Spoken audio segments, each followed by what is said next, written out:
Astaghfirullah. Bismillahirrahmanirrahim. Assalamualaikum warahmatullahi wabarakatuh. Alhamdulillah wassalatu wassalamu ala Rasulillah wa ala alihi wa sahbihi wa mawala wa la hawla wa la quwwata illa billahi wa ba'd. Alhamdulillah, di malam hari ini kembali kita bisa duduk di Masjid Muhajirin. Salawat dan salam kita hadiahkan kepada Rasul kita Nabi besar Muhammad sallallahu alaihi wa ala alihi wasallam.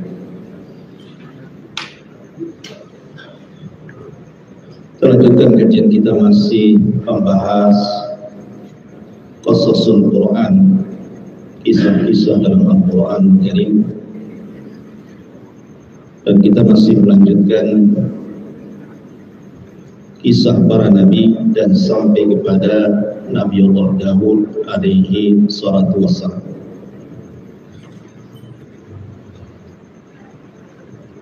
Ketika Al-Quran Karim hampir sepertiganya bicara tentang kisah-kisah para nabi dan umat-umat terdahulu, tentu ada maksud dan tujuan. Kenapa sepertiga Al-Quran bicara tentang Al-Qasas, kisah-kisah? Salah satu hikmahnya adalah dikatakan oleh Imam Hasan Al-Basri rahimahullah ta'ala bahwa kisah-kisah dalam Al-Quran itu adalah jundun min junudillah, bisa digunakan sebagai tentara dari tentara-tentara. Maksudnya apa? Maksudnya bahwa kisah-kisah itu yang Allah Subhanahu wa ta'ala ceritakan kepada kita dalam Al-Quran bisa digunakan senjata untuk menghadapi kehidupan yang sangat keras ini. Apabila Allah Subhanahu wa ta'ala memberikan ujian kepada kita, toh juga para nabi dan rasul sebelumnya juga sudah diuji, bahkan lebih berat ujian mereka dibandingkan kita.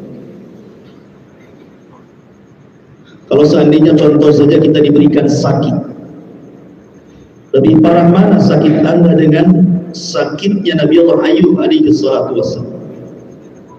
18 tahun ditinggalkan orang-orang tercintanya, hanya hidup berdua.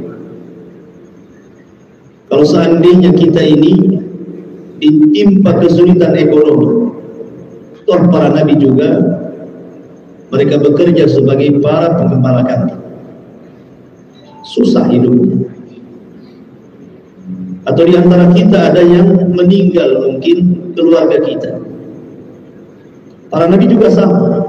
Bahkan Nabi SAW anak-anaknya meninggal sebelum beliau meninggal, kecuali satu Fatimah, dan begitu seterusnya.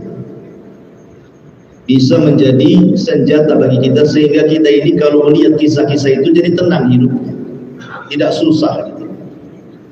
Karena orang yang lebih mulia dibandingkan kita sekelas para nabi saja tidak lepas dari ujian Allah. Salah satunya adalah kisah Nabi Daud.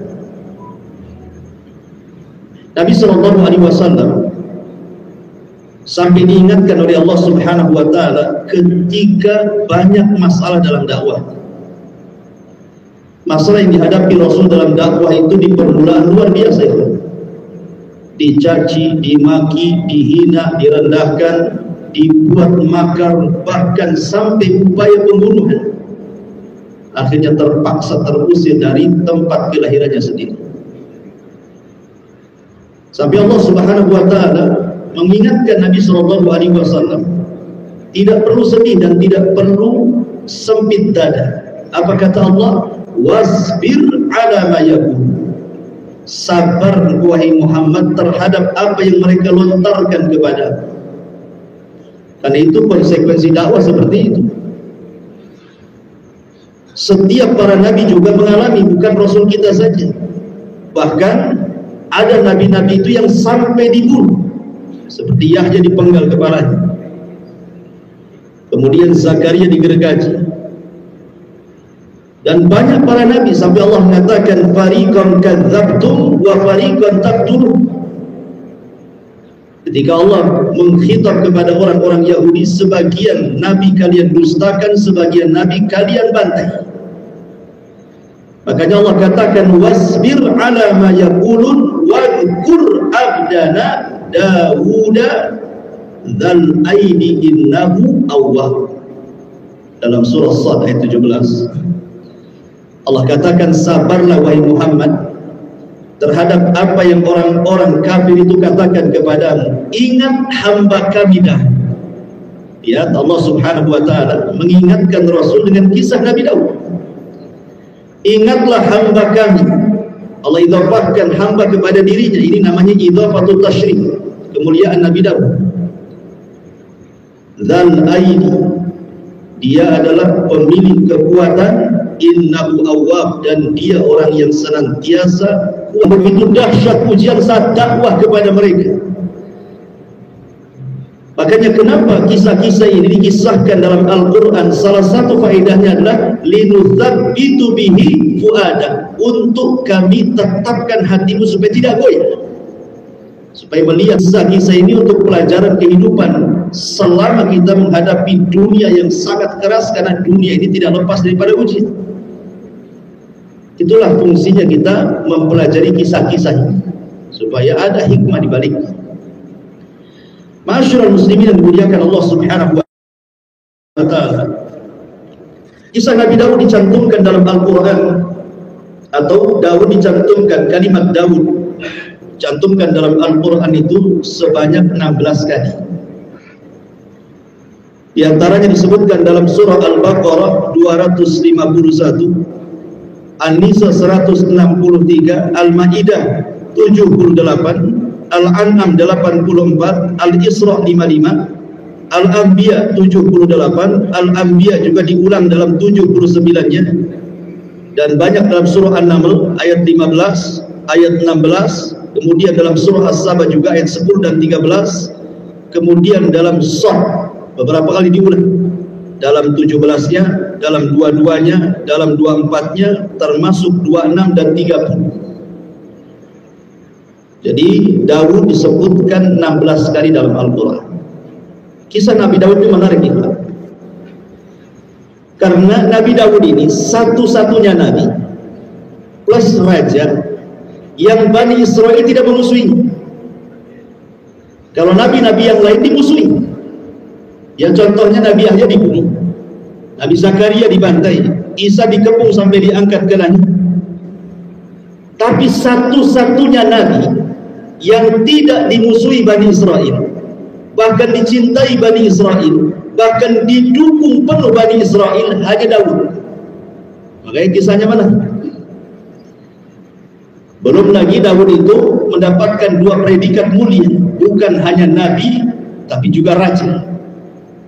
Tidak ada nabi-nabi Bani Israel yang mengumpulkan dua keutamaan kecuali hanya dua saja, Daud dan anaknya Sulaiman. Selebihnya ya nabi saja, nggak ada jadi raja dari ribuan para nabi. Ma'asyiral muslimin yang dimuliakan Allah Azza wa Jalla, minggu yang lalu kita sudah singgung sedikit tentang kisah Nabi Daud ketika bercerita tentang perangnya Raja Talut melawan Jan. Salah satunya adalah keberhasilan Nabi Allah Daud alaihi salatu wassalam membunuh Jalut, karena ketika itu kan Daud usianya masih 17 tahun dan tentara khusus Raja Talut, tentara pilihan ya kan, dari 314 yang tersisa sudah saya ceritakan, yang paling muda itu Nabi Daud. Kemudian setelah dia membunuh Raja Jalut, dan Jalut kan sudah mengatakan, kalau kau bisa membunuhku, kuserahkan kekuasaan. Makanya ketika kemudian Nabi Allah Daud berhasil membunuh Jalut, kemudian menikah dengan salah satu putri Talut. Setelah Talut tiada, maka dialah yang mewarisi kekuasaan Talut dan menggabungkan dengan kekuasaan jannah. Makanya besar kekuasaan Daud itu. Luar biasa Nabi Allah Daud alaihi salatu wassalam. Masyarul muslimin yang dimuliakan Allah Azza wa Jalla, ketika itu belum jadi nabi. Diangkatnya beliau jadi nabi itu setelah menikah dengan salah satu putri Tolong. Maka Allah mengatakan wa atainahu al-hikmah, kami berikan dia hikmah, artinya kenabian. Sejak itulah dia jadi nabi. Kemudian Tolong meninggal, didaulat jadi raja. Itulah dua nikmat yang Allah karuniakan kepada Daud, nabi plus raja. Kita mulai dari surah An-Naml ayat 15. Allah Subhanahu wa taala berfirman, "Wa laqad atayna Dawuda wa Sulaimana 'ilma." Wa qala alhamdulillahilladzi faddalana 'ala katsirin min ibadihil mu'minin. Dan sungguh kami telah berikan kepada Nabi Daud dan Nabi Sulaiman ilmu, pengetahuan yang luas, kecerdasan yang hebat. Kemudian mereka pun bersyukur akan karunia itu dan mengatakan alhamdulillahilladzi faddalana ala katsirin min ibadihil mu'minin. Segala puja dan puji hanya milik Allah yang telah mengutamakan kami dari kebanyakan dari hamba-hambamu yang beriman. Ketika para ulama memberikan catatan kepada ayat ini, ada 8 catatan. Nikmat apa yang Allah karuniakan kepada Daud itu? Secara singkat saya katakan, yang pertama, Allah Subhanahu wa taala anugerahkan kepada Nabi Allah Daud kekuatan ilmu, kuwatul ilmu, kekuatan ilmu, kecerdasan, pengetahuan yang luas sekali. Makanya Allah mengatakan dalam surah Al-Baqarah, wa 'allamahu mimma yasha, dan kami ajarkan dari hamba-hambaku, kata Allah, sesuai dengan kehendak Allah. Jadi ilmu itu rizki. Sama dengan harta juga rizki. Ada orang yang cari harta dari pagi sampai malam, keringat panas, keringat dingin, kaki di atas, kepala di bawah, walaupun nggak ada ya. Ini istilah saja. Saking capeknya dia kerja, gaji hanya untuk sekali gaji sekali makan. Tapi ada yang hidupnya ongkang-ongkang bahasanya, duduk-duduk saja, tahu tuh rekeningnya gendut saja. Ya memang harta itu rizki kan dari Allah. Tetapi yang namanya harta itu diberikan kepada orang yang Allah cintai ataupun orang yang Allah tidak cintai. Dua-duanya Allah kasih. Beda dengan iman. Iman itu tidak Allah beri kecuali kepada yang dicintai saja. Jadi tidak perlu bangga banyak harta itu, karena harta itu bersyirikat antara mukmin dan kafir masalah. Begitu juga ilmu. Ada orang belajar bodoh terus, nggak cerdas gitu. Tapi ada orang yang sebentar saja belajar, Allah anugerahkan kecerdasan luar biasa. Jadi salah satu nikmat Allah adalah ketika diberikan karunia ilmu seperti Nabi Daud, Allah berikan ilmu yang luas sekali, kuwatul ilmu. Ini yang pertama. Yang kedua, kuwatul badan, kekuatan badan, kekuatan fisik. Nabi Daud itu kuat fisiknya. Buktinya umur 17 sudah bisa mengalahkan raja raksasa jadul. Kalau bukan kekuatan fisik apa namanya? Karena kalau perang itu kan harus kuat fisiknya. Perang dulu kan bukan zaman sekarang main nuklir gitu. Perang dulu ya hadap-hadapan, harus nampak fisiknya. Kemudian nanti saya akan dikisahkan juga di antara kekuatan Nabi Daud itu Allah berikan mukjizat bisa melunakkan besi tanpa api. Jadi seolah-olah tangannya itu sudah ada kekuatan, sudah ada panas gitu. Tinggal dikual-kual saja, jadilah baju besi. Dan Nabi Daud adalah orang yang pertama kali membuat baju besi. Sebelumnya nggak ada orang yang perang pakai baju besi, itu tidak ada. Di zaman Nabi Daud inilah baru ada tentara pakai baju besi itu. Makanya wajar kalau seandainya kekuatan kekuasaan Nabi Daud itu luar biasa, nggak ada yang mengalahkan. Ya, karena baru ada baju besi itu di zaman Nabi Daud, dan dialah yang pertama menciptakannya. Wa alanna lahul hadid, kata Allah, kami mudahkan, kami lembutkan besi kepada Daud. Ibaratnya roti di kual-kual saja. Nah, sini kamu saya ukur di kual-kual aja, ini apa enak tuh. Itulah Nabi Daud alaihi salatu wassalam. Kemudian yang ketiga, quwwatul mulki, kekuatan kerajaan yang tidak dimiliki nabi-nabi sebelumnya, bahkan tidak dimiliki oleh raja-raja sebelumnya. Kerajaannya kuat, ya. Apa alasannya? Ini nasihat kepada para pemimpin. Siapapun Anda yang ingin menjadi pemimpin, kalau ingin kuat kepemimpinan Anda, ikuti caranya Nabi Daud.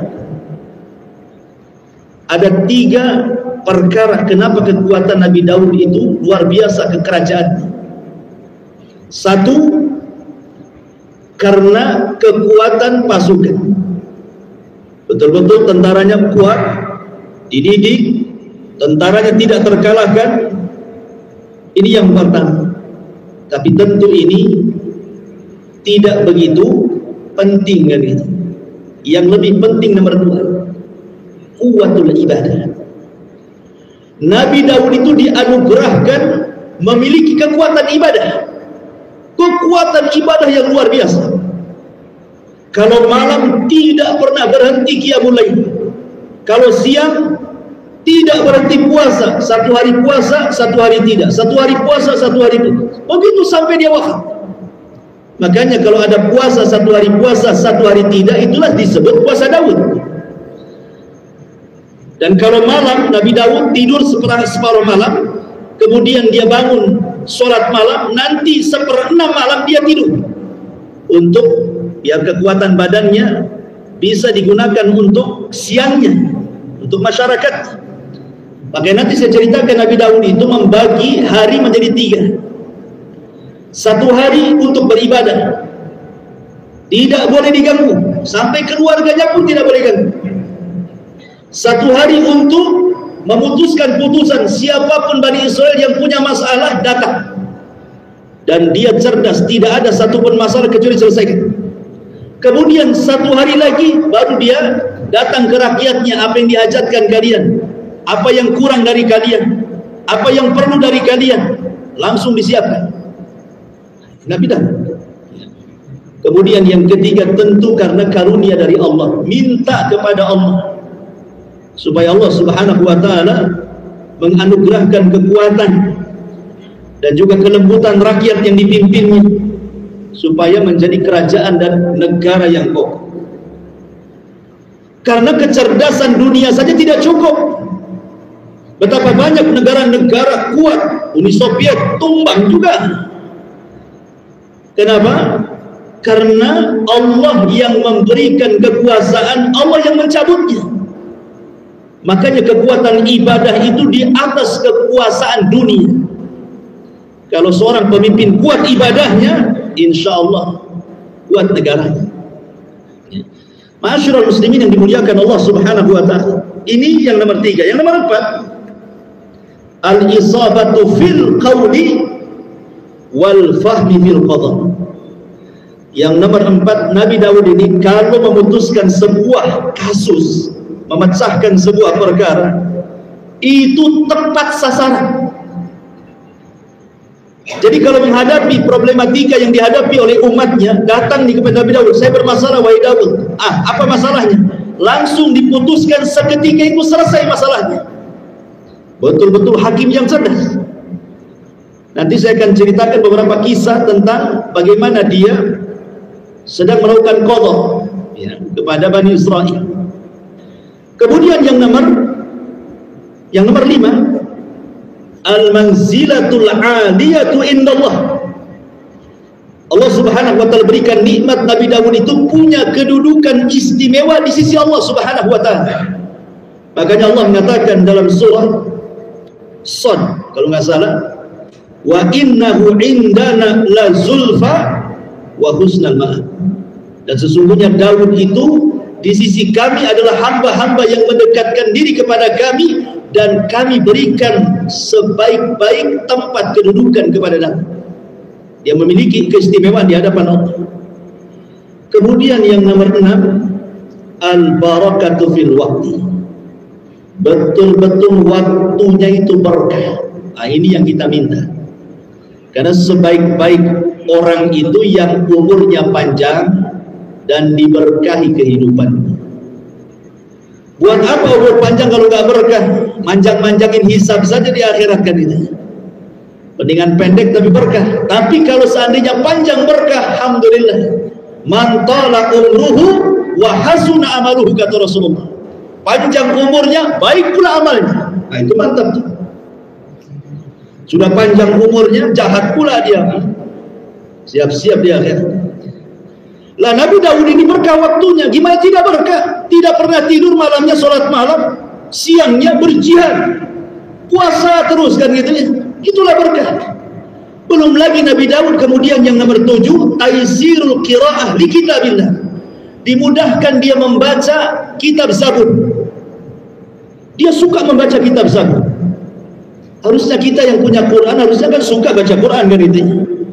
Dan lebih daripada itu yang nomor 8, dianugerahi sautun hasan, suara yang sangat indah. Tidak ada nabi yang diberikan suara melebihi keindahan suara Zabur yang ketika Daud membaca. Sampai-sampai ada yang mengatakan Daud itu memiliki 70 suara. Kalau dia baca Zabur itu suaranya ada 70. Di mana suara yang pertama ketika berpindah kepada suara yang kedua, suara kedua lebih indah daripada suara yang pertama. Dari suara kedua ke ketiga, suara ketiga lebih indah dari yang kedua. Sampai kepada 70 sudah tingkat keindahan itu. Sampai indahnya terpengaruh tuh burung-burung, sampai punya pengaruh. Burung datang dari mana-mana, itu disebutkan dalam Quran tuh. Saking indahnya kalau dia baca Zabur, burung itu entah dari mana-mana datang berkumpul di sekitar Nabi Daud, ikut bertasbih, bersiul. Sampai-sampai burung cemburu. Ya Allah, kok burung-burung kok boleh bersiul-siul di samping Daud bertasbih bersama dia? Masa saya tak boleh? Kata Allah, boleh. Akhirnya setelah dapat izin, burung pun ikut bergema. Suara burung beda dengan suara burung, dadung-dadung gak karuan. Kan gitu. Makanya nanti saya sebutkan ayatnya bagaimana burung itu terpengaruh dengan suara Zabur.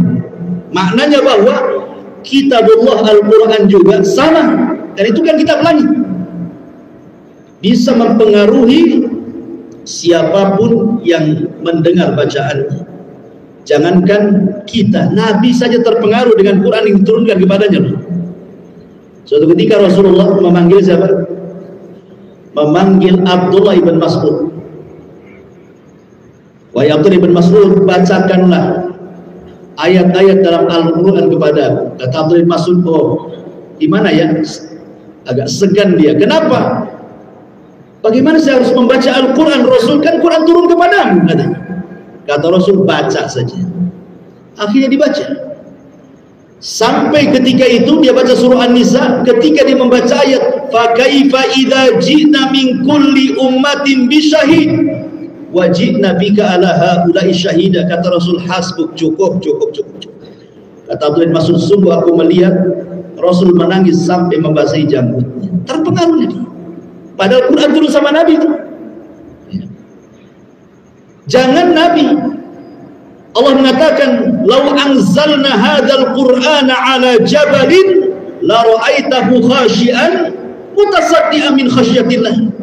Kalau tuh Quran ini turun ke gunung, gunung itu akan bergetar. Ada pengaruh Quran kepada gunung. Bahkan juga ketika Nabi sedang sholat subuh, kemudian membaca surat, datang pula jin itu nyasar ke kebun kurma. Dengar pula dia. Apa kata jin?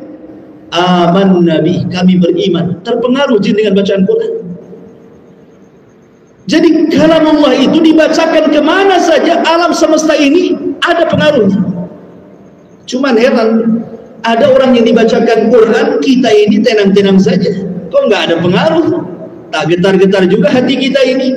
Kenapa tuh? Boleh jadi mungkin lebih keras hati kita dibandingkan gunung itu. Dan Allah mengatakan tsumma qasat qulub, kemudian mengeraslah hati kalian, bahkan lebih keras dibandingkan batu. Ma'asyiral muslimin yang dimuliakan, inilah catatan ulama ketika memberikan catatan pada surah An-Naml ayat 15. Nabi Allah Daud alaihi salatu wassalam, di antara ciri-ciri fisiknya disebutkan oleh Muhammad ibn Ishaq, seorang ulama sejarah, dari Wahab ibn Munabbih, kana Daud alaihi salatu wassalam qasiran. Daud itu orangnya pendek, tidak tinggi. Kemudian azraq al-ainain, biru kedua matanya.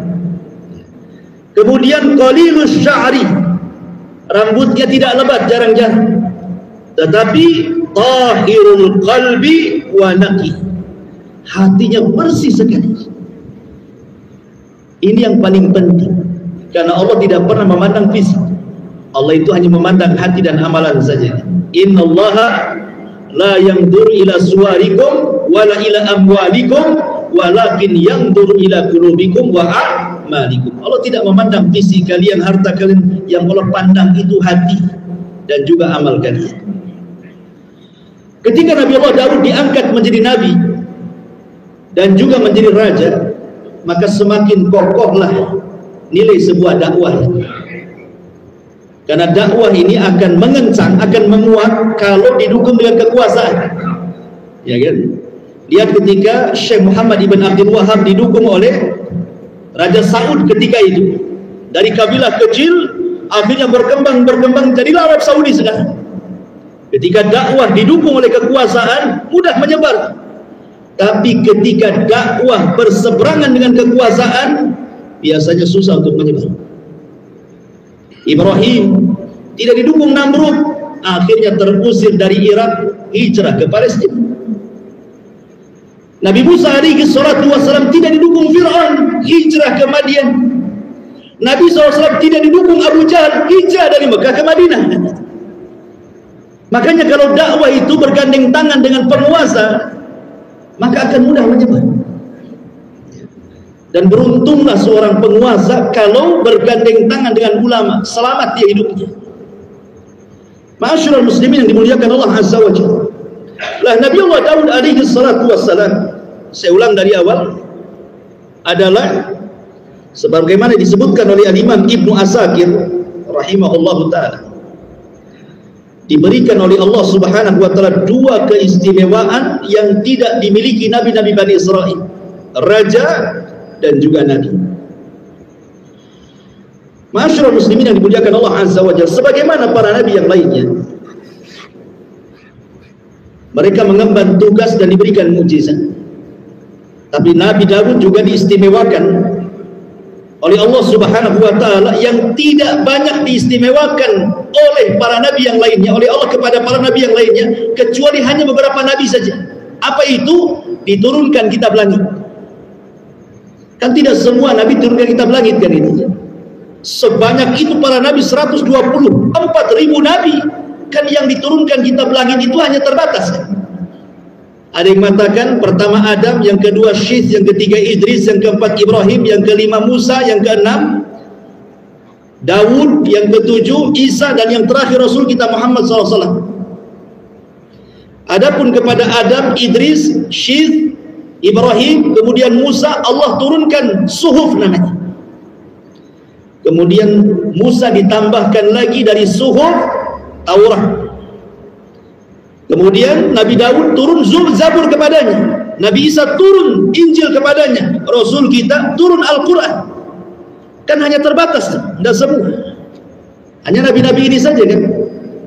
Selebihnya nabi-nabi itu mengekor kepada nabi-nabi yang diturunkan kitab, seperti nabi-nabi Bani Israel ketika mereka berdakwah yang mengikuti ajaran Taurat yang diturunkan kepada Musa alaihi salatu wassalam.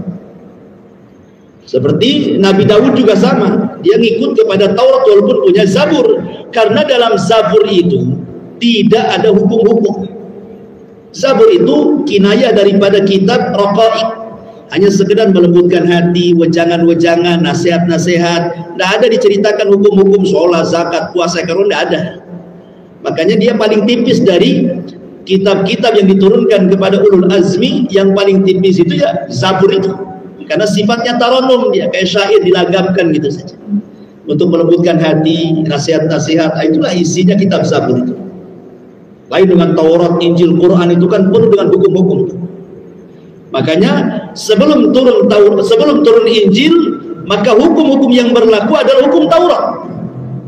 Mulai daripada Daud, kemudian Sulaiman, sampai terakhir kepada Isa. Isa tidak mengikuti Taurat karena turun padanya Injil.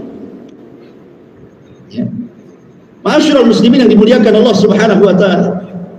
Lah Zabur ini turun kepada Nabi Allah Daud, dan saya katakan tadi, Nabi Allah Daud ini dimudahkan untuk membaca Zabur.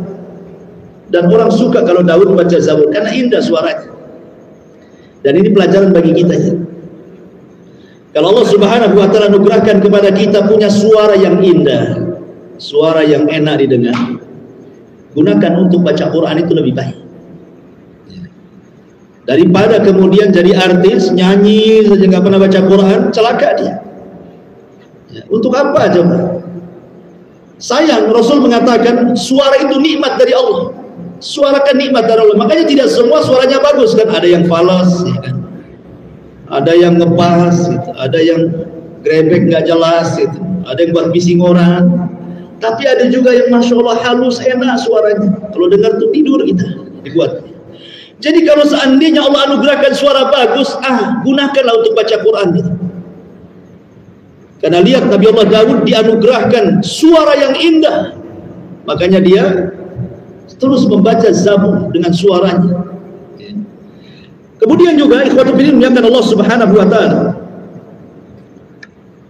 ada beberapa riwayat yang Nabi SAW memuji Nabi Daud ketika membaca Zabur, dan ketika itu direkomendasikan kepada para sahabatnya. Salah satunya adalah kisah Abu Musa al-Ash'ari radhiyallahu anhu.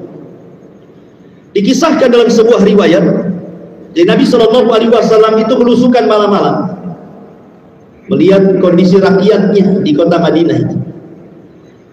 Kebiasaan para sahabat itu ikhwan, keluar dari rumah-rumah mereka suara Quran.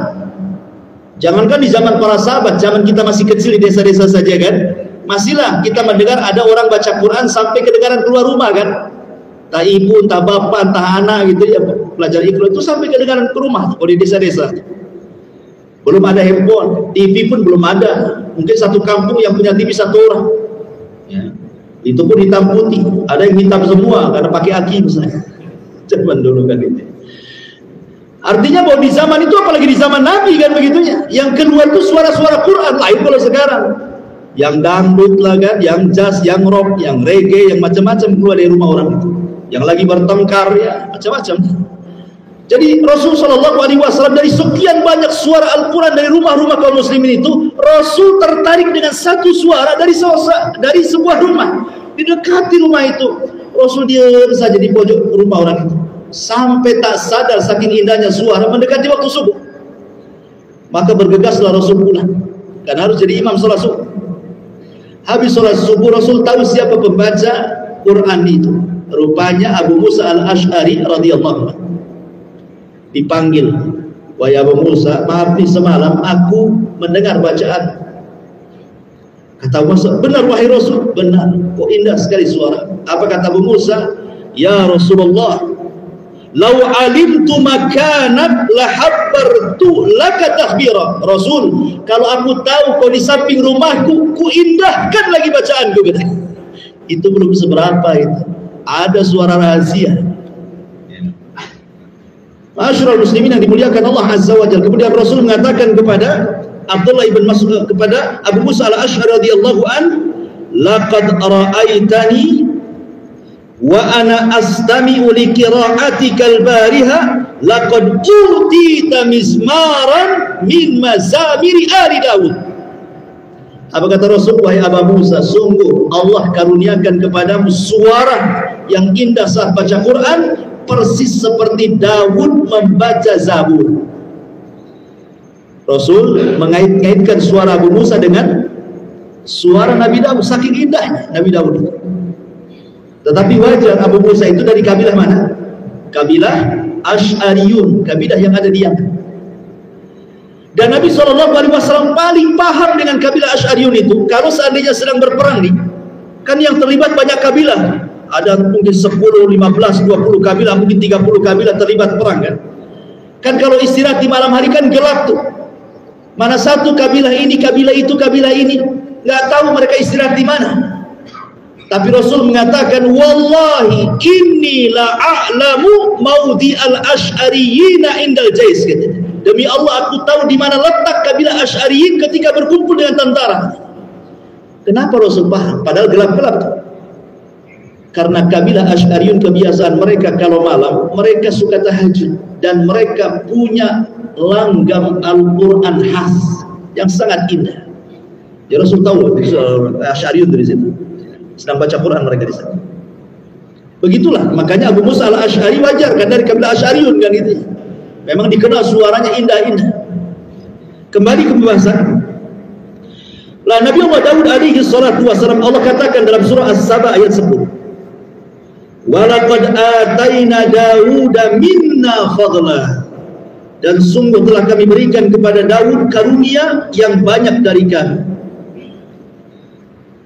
Nabi Allah Daud alaihi salatu wassalam diberikan karunia kekuasaan yang luar biasa. Tadi saya sudah katakan bukan hanya tentaranya kuat, tapi juga dicintai Bani Israel.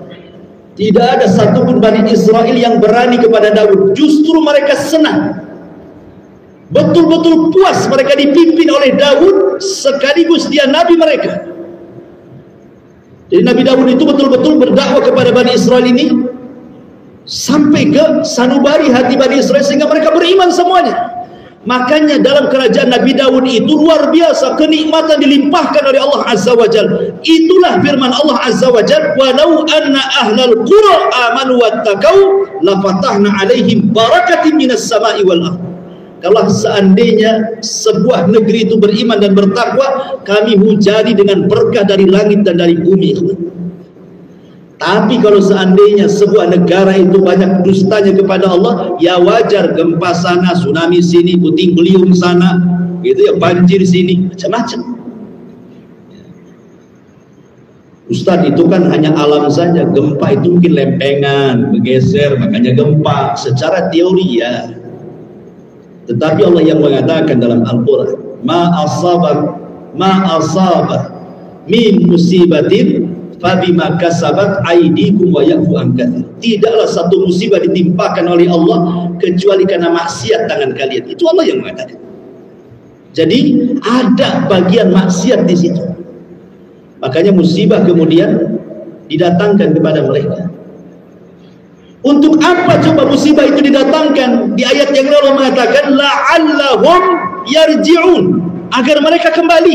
Itu diingatkan tuh sama Allah tuh, agar kembali. Makanya kenapa kemarin kita terjadi gerhana kan? Kita terjadi gerhana, alhamdulillah kita sholat.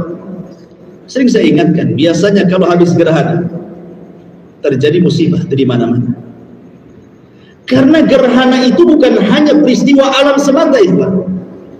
Gerhana itu satu tanda yang Allah kirim kepada kita, kata Rasul, liyukhawwifa bihi ibadah, untuk menakut-nakuti hambanya. Takut nggak ditakut-takuti itu? Masalahnya ditakut-takuti, tak takut pula dia masalahnya. Harusnya kalau habis gerhana ditakut-takuti itu ya, yang nggak sholat rajin sholat, yang nggak baca Quran rajin baca Quran, yang tadinya durhaka kepada orang tua minta maaf sama orang tuanya, dan begitu seterusnya kan, supaya yang tadinya Allah mau timpakan musibah itu tak jadi. Seperti kisahnya siapa? Kaumnya Nabi Yunus. Yunus berdakwah kepada kaumnya Nainawa di Irak, nggak ada yang beriman. Marah dia. Awas saja kalian, tunggu 3 hari, azab Allah menimpa kalian. Yunus pun pergi, padahal belum dapat izin dari Allah. Ketika Nabi Yunus sudah tidak ada, terasalah tanda-tanda musibah itu akan turun kepada orang-orang Nainawa. Kemudian mereka pun menyesal akan kehilangan Nabi Yunus yang pergi. Mereka pun bertobat semuanya. Nabi Yunus tidak tahu kalau kaumnya sudah tobat semuanya itu. Akhirnya Allah angkat lagi azabnya, gak jadi. Ya. Tapi Nabi Yunus kan sudah pergi. Zaman itu tidak ada HP. Kalau ada HP kan tinggal udah turun belum azabnya. Enggak ada. Mana tahu? Tahu-tahu Nabi Yunus diuji oleh Allah, belum disuruh meninggalkan kaum, dia meninggalkan kaum. Terpaksalah dia harus terlempar di tengah-tengah lautan. Dimakan ikan kan itu. Masyaallah muslimin yang dimuliakan Allah Subhanahu wa taala. Dan kita tahu bahwa kalau ada orang ceramah, biasanya kan sebelum ceramah itu ada kata-kata amma ba'd. Sering ya? Biasanya khotib Jumat, biasanya setelah memberikan muqaddimah innal hamdalillah atau mungkin alhamdulillah wassalatu wassalamu ala rasulillah, nanti biasanya muqaddimah itu diakhiri dengan kalimat amma ba'du. Siapa yang pertama kali mengucapkan nama ba'du itu? Sebagian para ulama mengatakan yang pertama kali mengucap amma ba'du itu Nabi Daud. Walaupun terjadi khilaf ulama ya, ada yang mengatakan Nabi Adam, ada yang mengatakan Nabi Yakub, ada yang mengatakan Ya'rub ibn Qahtan, macam-macam. Tapi salah satu pendapat adalah Nabi Daud, karena Allah mengatakan wa faslal khitab. Itulah kalimat fasl, ya, pemisah untuk masuk ke materi. Makanya amma ba'd. Nabi Daud lah yang pertama kali mengucapkan kalimat amma ba'd. Dan jadi syariat bagi kita setiap penceramah mesti amma ba'du kan. Kan ceramah saja, orang pidato juga amma ba'du juga. Gitu. Baik, masyaallah muslimin yang dimuliakan Allah Azza wa Jalla. Di antara mukjizat-mukjizat yang Allah anugerahkan kepada Nabi Allah Daud alaihi salatu wassalam, tadi sudah saya singgung secara singkat di permulaan. Dalam surah As-Saba ayat 10-11 Allah katakan, "Wa laqad ataina Dauda minna fadla, ya jibalu awwi bima'ahu wat-tayr, wa alanna lahul hadid. Ani'mal sabighati wa qaddir fis sardi wa'malu salihan. Inni bima ta'maluna basir." Dan sungguh telah kami berikan kepada Daud karunia yang banyak dari kami. Kemudian Allah berfirman, wahai gunung-gunung, wahai burung-burung, bertasbihlah berulang-ulang bersama Daud. Dan kami telah melunakkan besi untuknya. Buatlah baju besi yang besar-besar dan ukurlah anyamannya. Dan kerjakanlah kebajikan. Sungguh aku maha melihat apa yang kalian kerjakan. Di sini ada beberapa mukjizat yang Allah cantumkan dalam surah As-Saba 10 dan 11 ini. Yang pertama, Allah buat gunung dan burung-burung itu tunduk. Ada sebagian ahli tafsir mengatakan bahwa Nabi Daud itu paham bahasa gunung dan paham bahasa burung.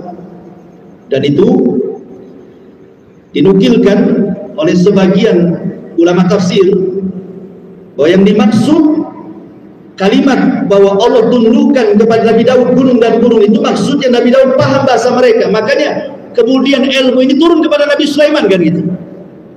Nabi Sulaiman pun dianugerahkan seperti itu, paham bahasa binatang kan itu. Bahkan lebih hebat lagi daripada bapaknya.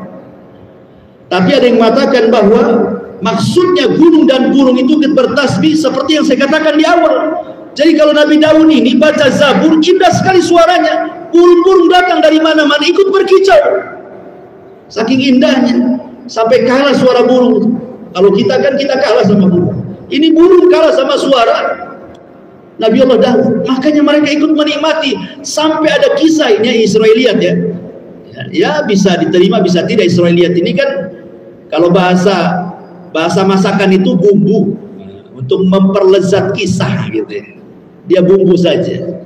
Tetap patokan kita Quran Sunnah. Kalau ada kisah-kisah Israiliyat itu hanya memperlezat cerita saja sebenarnya. Jadi saking khusyuknya itu burung-burung tuh mendengarkan suara Nabi Allah Daud ketika membaca Zabur sampai lupa makan, lupa minum, kemudian jatuh mati. Saking khusyuknya. Kayak anak main PlayStation dari pagi sampai sore nggak makan, nggak minum, tahan dia di depan PlayStation. Kan gitu. Kan begitu ya. Khusyuk kayak orang pacaran. Ya, anak-anak muda yang pacaran itu di kebun tuh walaupun nyamuk segede-gede gajah itu khusyuk aja dia. Karena kalau keluar sedikit ada terang takut pula nampak orang. Jadi ada kalau orang khusyuk itu ikhwan enggak ingat apa-apa tuh sampai burung jatuh mati. Subhanallah ya. Sampai seperti itu kisah Israiliyat. Ketika Nabi Allah Daud, bahkan ada kisah Israiliyat lagi. Ini tidak perlu dipercaya, kisah Israiliyat lah. Tetapi sekali lagi Rasul mengatakan apa? Hadithu an bani Israel wala haraj. Kata Rasul, silakan kisahkan cerita Israiliyat dan tidak mengapa. Tetapi la tusaddiquhu wala tukadzibu. Jangan kau benarkan secara mutlak, jangan kau dustakan secara mutlak. Namanya kisah-kisah ahli kitab. Kalau mendukung Quran Sunnah ya kita benarkan, kalau tidak mendukung ya tinggalkanlah, selesai. Jadi ketika Nabi Daud ini baca Zabur, suara burung makin kencang, suara gunung apalagi, suara Daud kecil, kalah dengan suara gunung dan juga burung. Jadi walaupun dikencangkan tetap mereka lebih kencang suaranya. Jadi ada perasaan lah, kalau seandainya aku membaca Zabur terkalahkan dengan suara gunung dan juga suara burung, apakah Allah akan mendengar suaraku? Ngeluh dia. Akhirnya Allah utus malaikat untuk membawa Daud ke dalam sebuah lubang ke dasar bumi. Dibawa Daud ke sumur sampai dalam. Sudah sedalam-dalamnya di bumi itu. Kemudian malaikat memberhentikan, diambilnya satu batu. Kemudian dibelah batu itu, rupanya ada ulat di situ. Kemudian kata malaikat ini, cobalah telingamu dekatkan itu kepada ulat itu. Akhirnya didekatkan, rupanya Daud mendengar suara tasbihnya ulat itu. Kata malaikat ini, kalau ulat di dasar bumi dia bertasbih, Allah mendengar, kau di atas bumi. Masa Allah tak dengar? Itu maksudnya ya. Jadi artinya walaupun kita ini berzikir, nggak ada orang tahu antum beribadah di kegelapan malam, Allah tahu antum sedang ibadah. Ya, tanamkan sifat muraqabah. Tapi kebanyakan di zaman sekarang, justru ketika saat sendiri itu bukan ibadah, rata-rata maksiat. Karena sekarang maksiat tidak perlu harus keluar rumah, sembunyi di kamar saja udah maksiat. Cukup ambil handphone dan itu isi kuota, yang penting jangan lobet, maksiatlah sesuka hati di situ. Entah apa yang dilihat di situ, entah apa yang ditonton, entah apa yang dibaca. Apalagi sekarang ini lagi bola-bolanya nih, bola dunia nih. Itu malam ditonton dia. Pagi sudah nggak bisa sholat subuh lagi dia. Tak ada khusyuk lagi. Iya yang masih sholat subuh, yang lewat sholat subuh lebih banyak dibandingkan yang sholat subuh, ikhwan. Itu pula cerita soal kunut bid'ah atau sunnah. Sudah nggak sholat, kalau disenggol masalah kunut marah di. Masyarul muslimin yang dimuliakan Allah Azza wa Jalla. Jadi kesimpulannya di sini ikhwatu fiddin, bahwa Nabi Daud ingin memberikan pelajaran kepada kita dalam khalawat kesendirian kita pun, walaupun kita bisik-bisik pelan-pelan, Allah tahu bahwa kita sedang beribadah kepada Allah Azza wa Jalla. Karena bahayanya maksiat fil khalawat itu, kalau antum maksiat sendiri-sendiri. Ketika banyak orang tak berani maksiat, ketika sendirian berani maksiat, kata Allah nanti pada hari kiamat didatangkan orang yang punya pahala sebesar gunung Tihama. Gunung Tihama lebih kecil dari gunung Uhud. Gunung Uhud lebih besar gitu. Tapi kalau ada orang datang membawa pahala sebesar gunung Tihama, kata Rasul, Allah hancurkan seperti debu dihempas angin, karena dia sudah bermaksiat di kesendiriannya, kata Rasul. Dihancurkan dengan maksiat sendiri-sendiri. Naudzubillah. Baik. Kemudian juga yang kedua, di antara mukjizatnya Nabi Daud yang disebutkan dalam surah As-Saba ini, bukan hanya bisa menundukkan gunung, kemudian burung-burung, wa alanna lahul hadid. Dia pun bisa melunakkan besi, sehingga dialah orang yang pertama kali memakai baju besi, membuatkan baju besi, dan sebab itulah menjadi kuat kerajaan. Karena bagaimanapun baju besi di zaman itu salah satu yang bisa, ya mungkin kalau anggap sekarang di zaman sekarang ya mungkin senjata mutakhir lah kan itu. Mungkin nuklir lah mungkin di zaman sekarang. Kalau zaman dulu kan dia baju besi. Ya musuhnya nggak pakai baju besi, disabet ya mati. Yang satu disebut kena besi ya nggak mati dia kan itu ya.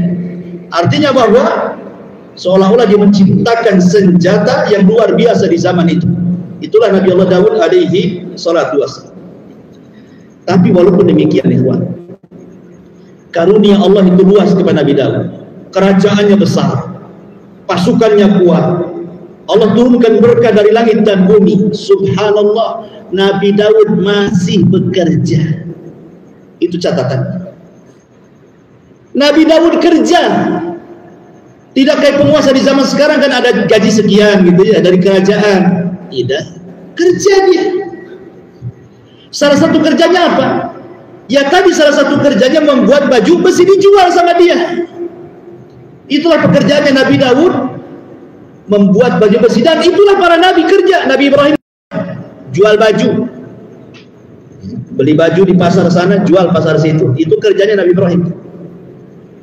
Nabi Zakaria najar. Najar itu apa? Mebel bahasa kitanya. Bukan buat lemari, kursi, nah, itu mebel. Itulah najar Nabi Zakaria.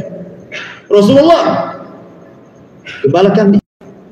Sampai ada istilah min ra'il ghanam ila riayatil ummah. Mulai dari mengembala kambing jadilah dia pemimpin umat. Jadi para nabi itu bekerja. Makanya Nabi SAW mengatakan anna atyaba ma akala ar-rajulu min kasbihi wa anna nabiyallah Daud kana ya'kulu min kasbi yadihi. Sebaik-baiknya apa yang dimakan seseorang itu adalah hasil kerja keringatnya. Dan sesungguhnya Nabi Daud alaihi salatu wassalam, beliau makan hasil dari keringatnya sendiri. Dia tidak digaji, padahal kekuasaannya luas. Dia bisa minta upeti kalian mana? Bisa. Tapi tidak diambil. Tidak dilakukannya. Dia kerja, dia jual baju-baju besi itu. Jadi duit. Itulah pekerjaan Nabi Daud. Makanya selalu dicontohkan oleh Nabi SAW, ma'akala ahadun ta'aman qad khairan min an ya'kula min amali yadi wa inna nabiyallah Daud alaihi salam kana ya'kul min amali yadi. Tidak ada seseorang yang memakan satu makanan pun yang jauh lebih baik yang dimasukkan ke perutnya dari memakan hasil usaha tangannya sendiri. Karena Nabiullah Daud memakan makanan dari usaha tangannya sendiri. Sekarang ini heran, ada anak yang antum sekolahkan dari SD, SMP, SMA, S1, S2 dokter. Sudah jadi dokter, pengennya kalau ngelamar pekerjaan itu langsung jadi owner. Kalau bisa langsung jadi owner, nggak manajer lagi, owner lagi di atas kalau bisa, kan gitu ya. Ketika dia melamar kerja sana sini, nggak ditolak, nggak bisa jadi owner, nggak bisa jadi manajer, nggak bisa jadi staff, akhirnya nganggur. Padahal di depan dia bisa lah jadi helper bangunan, di depan dia bisa jadi gojek, di depan dia bisa tukang beca, atau mungkin jual es, atau mungkin jual, nggak mau. Masa dokter jual es? Alasannya begitu ya. S2 tak bisa jadi helper bangunan, saya di kantor. Kadang-kadang orang berpikir seperti itu. Akhirnya apa? Sudah S2 masih menyusahkan orang tua. Bu, Pak, kirimlah. Masih juga tuh anak-anak mahasiswa. Sudah selesai dari kampus saja masih minta sama orang tuanya. Masyaallah muslimin yang dimuliakan Allah Azza wa Jalla. Lihat, kalau kita lihat di sini hadis ini luar biasa faedahnya. Kita dilatih kemandirian. Itulah Islam. Islam itu sudah dilatih. Makanya lihat di zaman para sahabat Nabi SAW, bahkan Rasul sendiri menjadi percontohan. 12 tahun dia sudah menggembala kambing, hasilnya bantu makan pamannya Abu Thalib dan keluarganya. 12 tahun loh ya Rasul gembala kambing, upahnya untuk makan paman dan juga anak-anaknya, plus juga dia di situ. Itu 12 tahun. Kalau sekarang anak SD kelas 6, ya kan?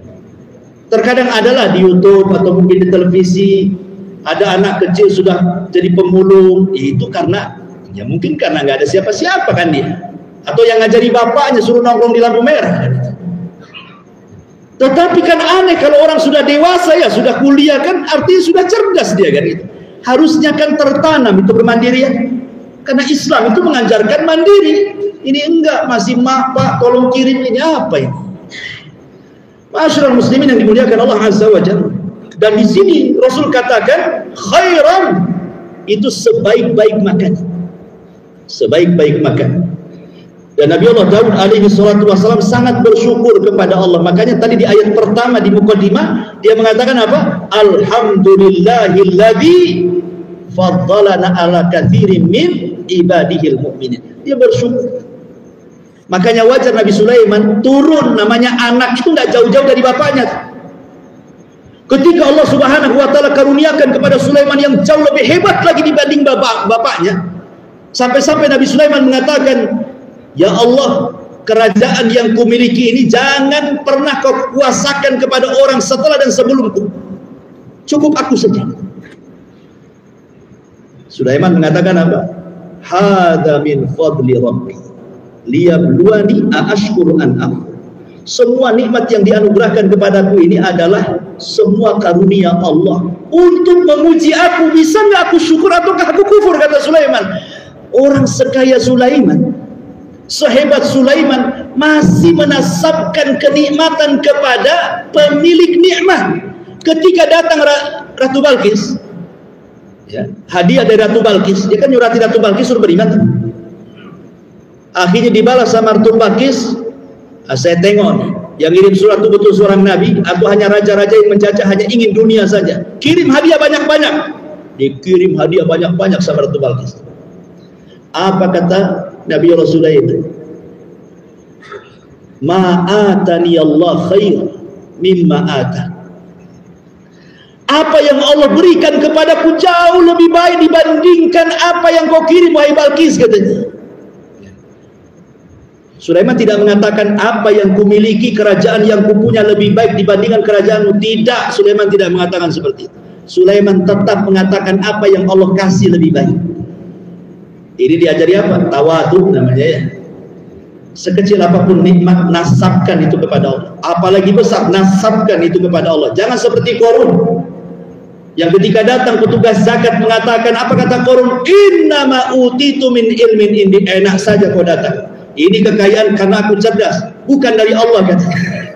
Dia nasabkan kepada dirinya, sombong. Yang terjadi apa? Fakhasafna bihi wa bidaril ardh. Kami tenggelamkan si Qarun dan semua kekayaannya, jadilah harta Qarun sampai sekarang. Nemu dompet harta Qarun, bunyi harta Qarun. Ya, saking kayanya, tapi Allah sia-siakan kekayaannya karena tidak bersyukur. Masyaallah muslimin, kemudian juga kelebihan Nabi Daud adalah disebutkan dalam surah Sad-nya ayat 17 sampai 20. Allah mengatakan, wadkur abdana Daud dzal aidi innahu awwab inna sakharnal jibala. Ayat yang lainnya, wasbir ala ma yaquluna wadkur abdana Daud dzal aid innahu awwab inna sakharnal jibala ma'hu yusabbihna bil ashi wal isyraq wad tayra mahsuratun kullu lahu awwab wa shaddadna, di sini wa shaddadna mulkahu wa atainahu al-hikmata wa faslal khitab. Dan kami berikan kepada Daud kerajaan yang kuat. Kemudian kami berikan kepada Daud kebijaksanaan dan mampu memutuskan perkara seadil-adilnya. Baik, kita akan cerita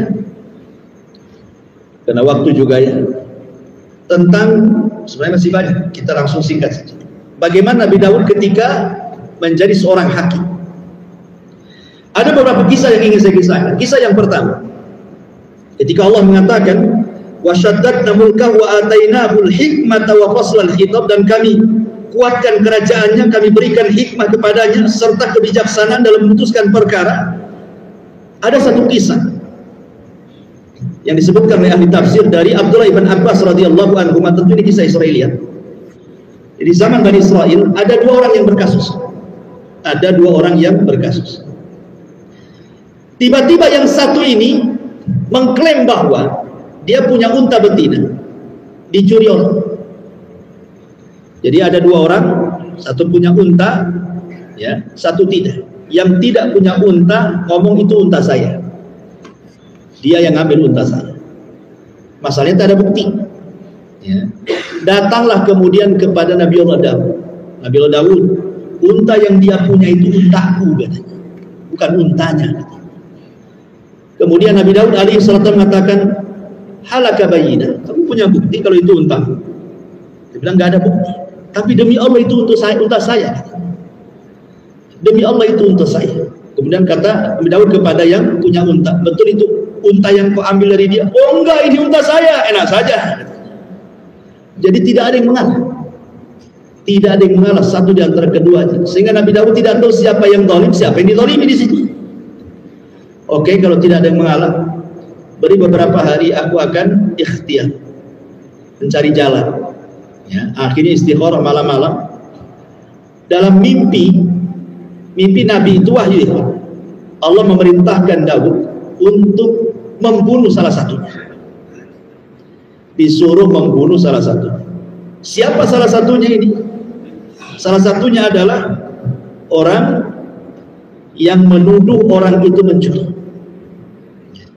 Akhirnya kemudian kata Daud, Allah sudah merintahkan aku membunuh. Kok aku yang dibunuh katanya? Aku melapor sapiku diambil orang. Kok aku yang dibunuh katanya? Rupanya setelah tersingkap, Nabi Daud menceritakan, bukan kasus ini kau dibunuh, tapi karena engkau sudah membunuh bapak orang ini. Dia itu waktu membunuh orang nggak tahu, karena di zaman itu kan nggak kayak polisi di zaman sekarang, pembunuhan sebentar aja tuh. Hari ini membunuh, malam udah ketangkap orang. Tak pakai apa Pak polisi ini, yang kesaktian.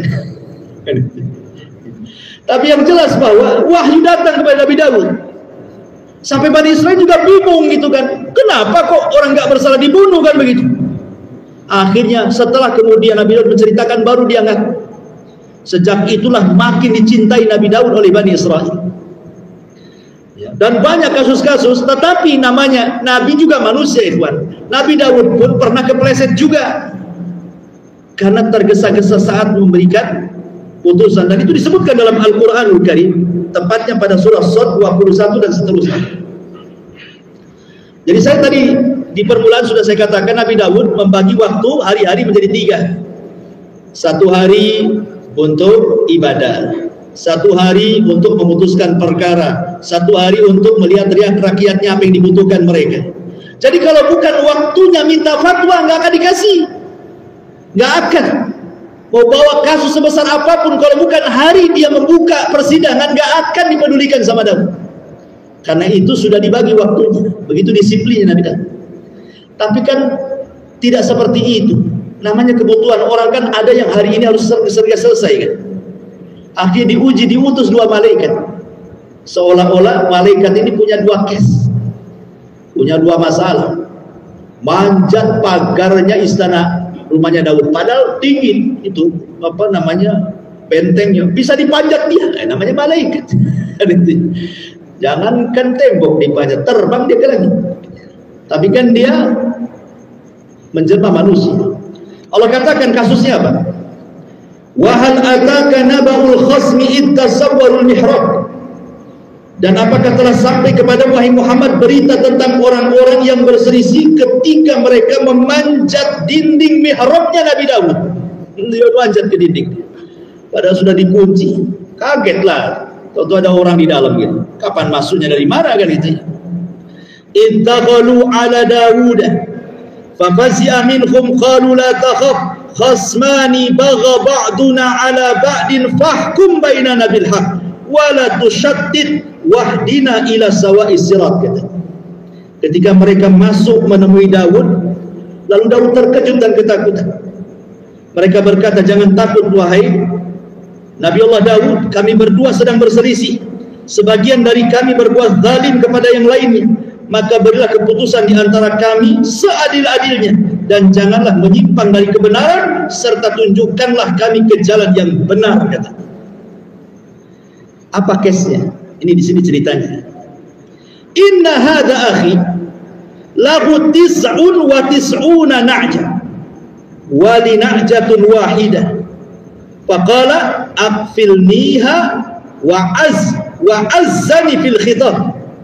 Sesungguhnya saudaraku ini mempunyai 99 ekor kambing betina, dan aku mempunyai 1 ekor saja. Lalu dia berkata, serahkan kambingmu yang 1 itu kepadaku, dan dia mengalahkan aku dalam perdebatan.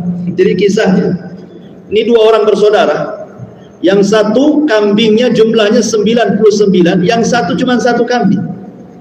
Tiba-tiba yang 99 kambing mengklaim, itu kambing yang 1 itu punyaku, ya, bukan punyamu.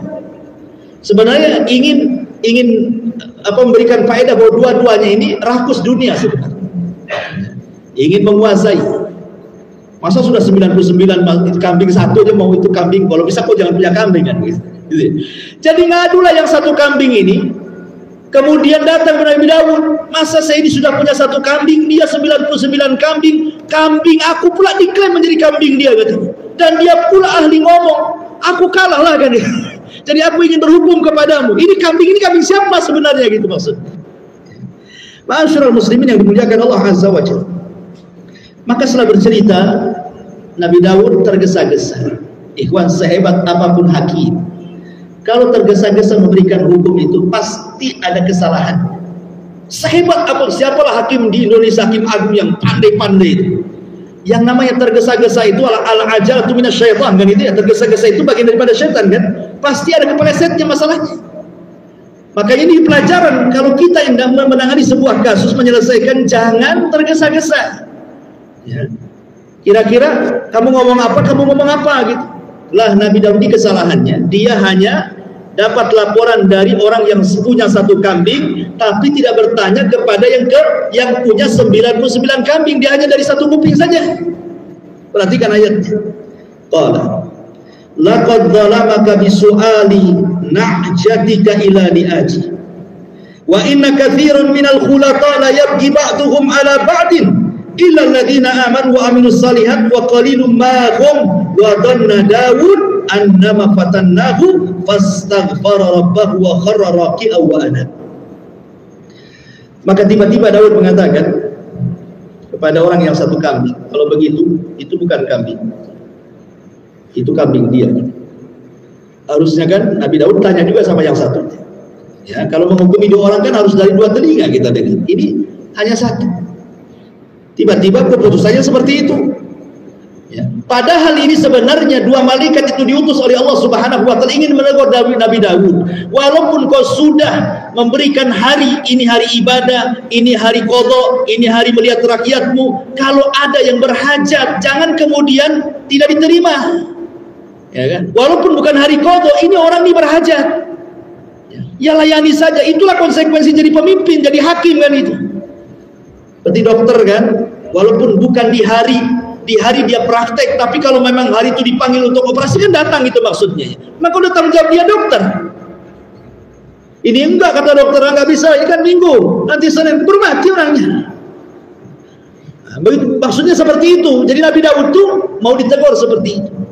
Makanya Allah katakan, dan Daud pun berkata, sungguh dia telah berbuat zalim kepadamu dengan meminta kambingmu itu untuk ditambahkan kepada kambing.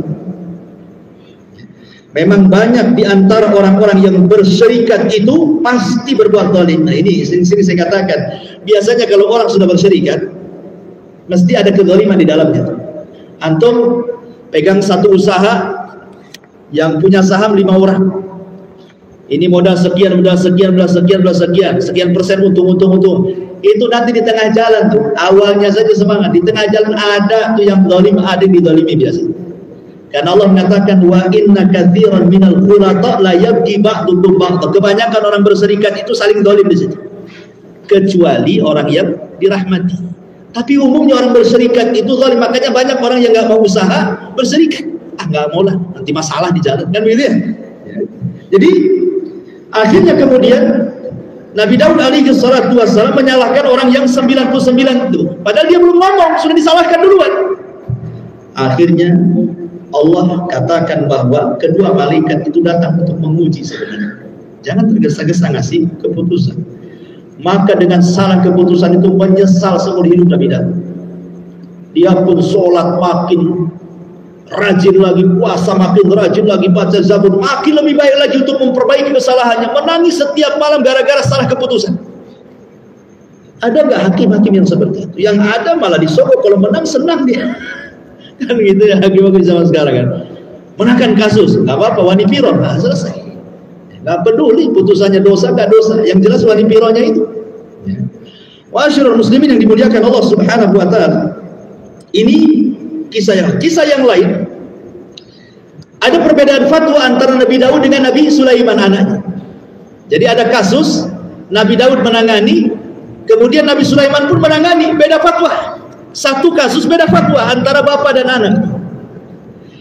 Disebutkan di dalam surah Al-Anbiya ayat 78. wa Dawud wa Sulaiman idh yahkumani fil harthi in nafashat fihi ghanamul qaumi wa kunna li hukmihim syahidin. Dan ingatlah ketika Daud dan Sulaiman, ketika keduanya memberikan keputusan mengenai ladang, karena ladang itu dirusak oleh kambing-kambing milik kaumnya, dan kami menyaksikan keputusan yang diberikan oleh mereka.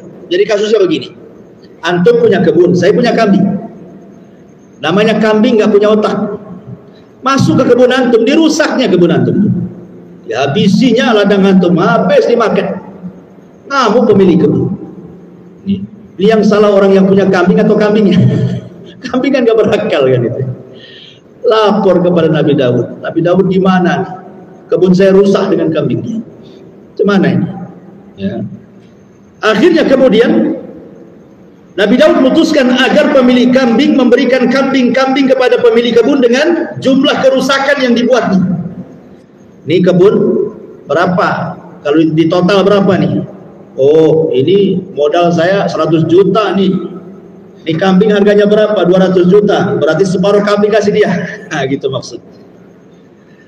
Akhirnya selesai, sudah enggak ada masalah. Datang Nabi Sulaiman dan mengatakan, boleh enggak saya memberikan saran, kata Nabi Sulaiman. Nabi Daud senang lah kan, namanya anaknya. Nah, menurut kamu gimana?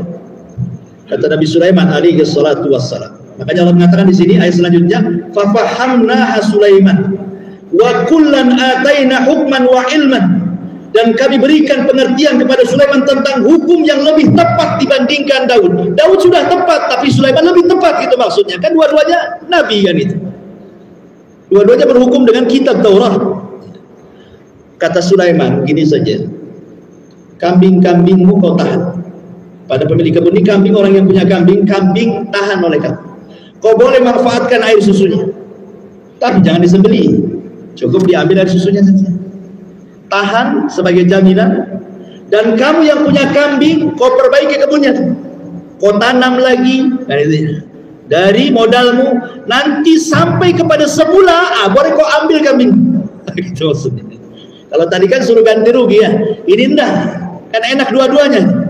Yang punya kambing tidak ngelong, kambingnya tidak hilang kan itu. Yang punya kebun pun enak, tanamannya bagus lagi. Makanya Allah mengatakan hukuman yang diberikan Sulaiman lebih tepat dibandingkan Nabi Allah Daud. Fafahamnaha Sulaiman. Terkadang anak lebih cerdas dibandingkan bapaknya. Kemudian kasus yang sama juga dijelaskan dalam Sahih Bukhari. Ada dua orang wanita, kakak beradik, dua-duanya punya bayi. Kemudian mereka ke hutan. Di hutan itu ada danau. Nampaklah airnya jernih. Pengen mandi. Diletakkan pula dua bayi itu di samping danau. Mandilah ini dua ibu ini di danau. Datang serigala. Dicaplok sama serigala salah satu bayinya. Dibawa ke hutan. Hilang. Sehingga 31 ini bingung. Ini bayi milik siapa ini? Punya kakaknya ke punya adiknya? Gitu ya. Rebutan. Akhirnya kakaknya berhasil mengambil bayi itu. Ini punya saya, kata adiknya. Itu punya saya. Akhirnya datanglah kepada Nabi Daud sambil nangis. Wahai Nabi Daud, ini terjadi begini-begini. Tinggal satu bayi kami. Tolonglah berikan keputusan kepada kami berdua. Ini bayi saya atau bayi kakak saya? Nabi Daud melihat dohirnya, karena bayi itu dipeluk kakaknya. Kata Daud, ya itu bayi kakakmu. Kamu kan gak pegang bayi, katanya. Akhirnya datang Nabi Sulaiman. Akhirnya kata Sulaiman, bisa nggak aku ikut nimbrung putusan ini? Kata Nabi, silahkan. Maka Nabi Sulaiman mengatakan, sini bayi. Kasih bayinya sama Nabi Sulaiman. Kemudian dia ambil pedang. Gimana kalau saya putus jadi dua bayi ini? Dari pusar ke bawah, aku ambil. Dari pusar ke atas, aku ambil. Adil kan? Selesai, bagi dua. Kita bagi dua bayi. Supaya jangan ribut kan. Akhirnya adiknya menjerit dan mengatakan, ya Nabi Allah, daripada kau bunuh bayi itu, tidak apa-apa, kasihkan aja ke kakak saya. Saya nggak mau. Kata Sulaiman, berarti bayi itu milik kakak. Karena kakaknya diam saja. Karena seorang ibu ada ikatan emosional kan dengan anak. Maka dikasih sama adik. Ya, itulah ketepatan hukum yang Allah berikan kepada Sulaiman. Dari sini juga pelajarannya bahwa bagaimana seorang ayah dan anak gitu ya, saling berikan fatwa. Terkadang anak lebih cerdas dibandingkan ayah.